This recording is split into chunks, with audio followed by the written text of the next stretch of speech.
All right, welcome to Chapter 15. So this chapter will be going quite a bit faster, I think, overall, because it doesn't add nearly as much as previous chapters have. It's more a refinement of the equilibrium concept. It's tacking a little bit more on there, talking about solubility, rather than introducing anything really new. So let's hop to it. So you might remember that some compounds are soluble in water, some compounds are insoluble in water. That is kind of a lie. Not exactly a lie, but kind of a lie. Every compound is going to reach saturation at some point, okay, when you can't get any more of the solid dissolved in the liquid. It's just that some reach that point a lot faster than others. Okay? So silver chloride, for example, you throw it into solution, it reaches an equilibrium with the solid on the left and silver ions and chloride ions in solution on the right. And that gives us an equilibrium constant, KSP, the solubility product. Okay. Just like acids and bases have a Ka and Kb, KSP is just another equilibrium constant, nothing too special about it. It looks slightly different because you have the ions and you don't get the solid. Okay? Remember, solids and pure liquids don't show up in equilibrium expressions. They're not governed by concentration, they're governed by surface area, and that varies depending on the chemical setup. Whereas concentration is a lot easier to deal with mathematically. And these equilibrium constants, the KSPs, solubility products, they can vary from the sort of thing you've seen before, such as 1.2 times 10 to the negative 6th for copper 2 chloride, to incredibly ridiculously small, such as 4 times 10 to the negative 38th for iron 3 hydroxide. Okay, that means, 0 point, then you have 37 zeros, then a 4. Okay, that's very, very insoluble. Neither one of those is going to get much into solution. But copper 2 chloride, you can at least detect it. And the iron 3 hydroxide, it's pretty much invisible. That said, there is still some math we can do with this, and we're gonna. So that means that we have a couple of different ways of looking at the solubility of different compounds in solution. Solubility itself is measured in like grams per milliliter or grams per liter or moles per liter. That mole per liter, that's a measure of concentration. That's molarity, right? You can also measure KSP. These are going to be related but different ways of measuring these things. Now, one of the important things is that the solubility product is based on the concentrations of the ions in solution. Okay. But solubility is a sort of fiction, a way of talking about it. It's how many grams per liter or grams per mil or moles per liter or what have you of the original solid are dissolved in the solution. So the two are kind of distinct because the solid doesn't show up in the equilibrium expression. But you can figure out solubility based on the equilibrium expression. Okay. And in a way, the original solid, if we're talking about ionic compounds, doesn't really dissolve in the solution. If you throw table salt, sodium chloride, into solution, you're not getting sodium chloride floating around in solution. You're getting sodium ions and chloride ions floating around in solution, no longer related to one another. Whereas as a solid, you have this network compound. It's kind of complicated, but these are useful ways of thinking about these. So now we have a couple of things to work through. You have a multitude of sorts of math problems that you can look at. Going from KSP to the concentration of the ions to either ion or both ion. You can also figure out solubility from KSP. You can also figure out KSP from solubility. And I suppose you could also figure out the concentration of the ions from solubility. Just a couple more steps there. So I'm going to work through all of these examples for you, or all of these different problems for you, with one or two examples each. And our first example is going to be copper to phosphate. And it has a solubility of 7.29 nanograms per milliliter. Don't get scared away by the weird numbers there. It's just a matter of conversions. I use those numbers because they give a reasonable looking solubility. It is a very insoluble compound. Now, let's go ahead and figure out KSP from this, insofar as that is humanly possible. Now, when you write out the equilibrium, you get copper 2 phosphate, solid, is in equilibrium with 3 copper 2 plus ions, aqueous, and 2 phosphate ions, also aqueous. And that's the first thing I wanted to highlight about these solubility product problems, is that unlike your acids and your bases, they don't resolve quite so simply in terms of being, nicely 1-to-1 to 1-to-1. Okay, you're going to have to do a little bit more multiplication. You're going to have some powers and so on floating around in there.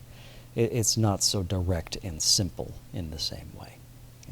Okay. It's not to say that they're difficult or complicated, just that they're not as straightforward.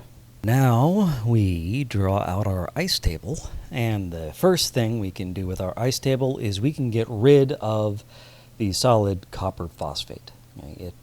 It doesn't show up in the equilibrium expression. We're not going to need it. We can just cross out that column there on the left.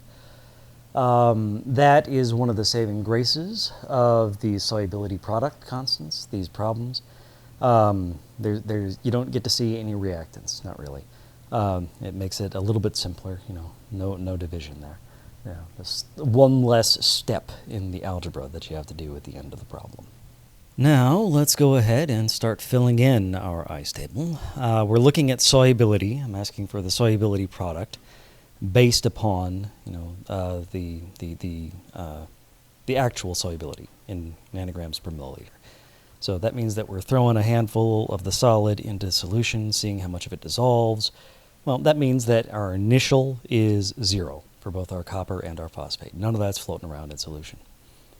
As for the change, that's still based upon the coefficients in the reaction. And now, like I said, you're going to have to be paying careful attention. So that's plus 3x for copper, because, there's 3 of those up there. And then plus 2x for phosphate, which, since we're starting with 0 of each, means that we have an equilibrium concentration of 3x and an equilibrium concentration of 2x. Now, let's go ahead and come up to the upper right and look at the actual solubility expression, okay, the equilibrium expression, I should say.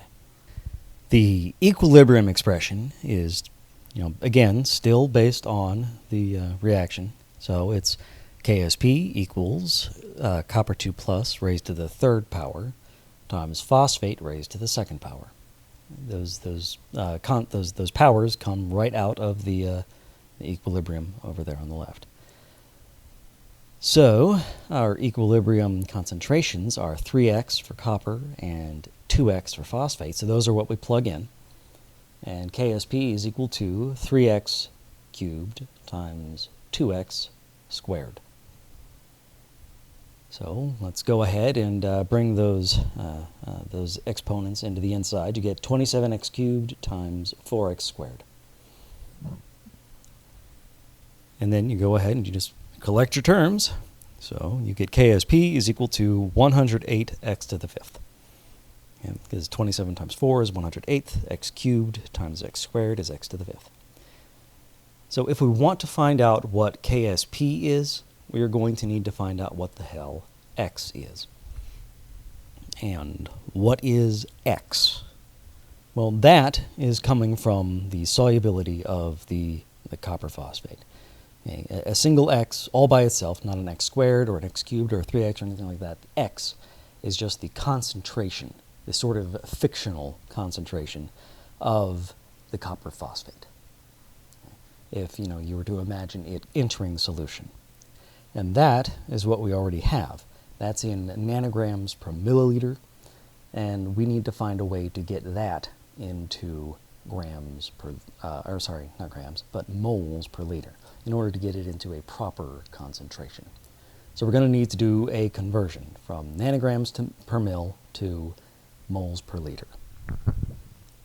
So our first set of calculations is actually really, really simple. That's the conversion from nanograms per mil to grams per liter. So 7.29 nanograms per mil is the solubility we already have. Converting nanograms to grams means, there are 10 to the 9th nanograms in 1 gram, or 1 billion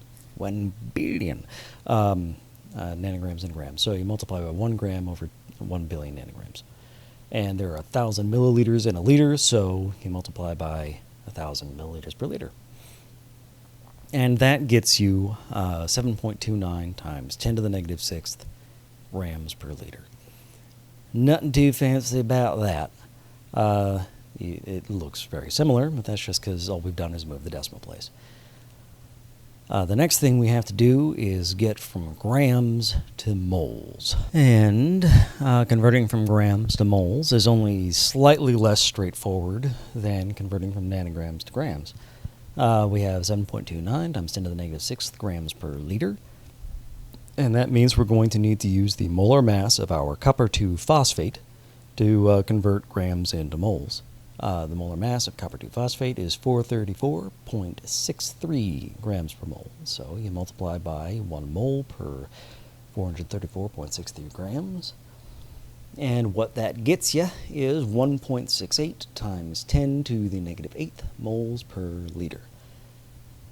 So that is the concentration in moles per liter, in molarity, of copper 2 phosphate floating around in solution, sort of fictional concentration.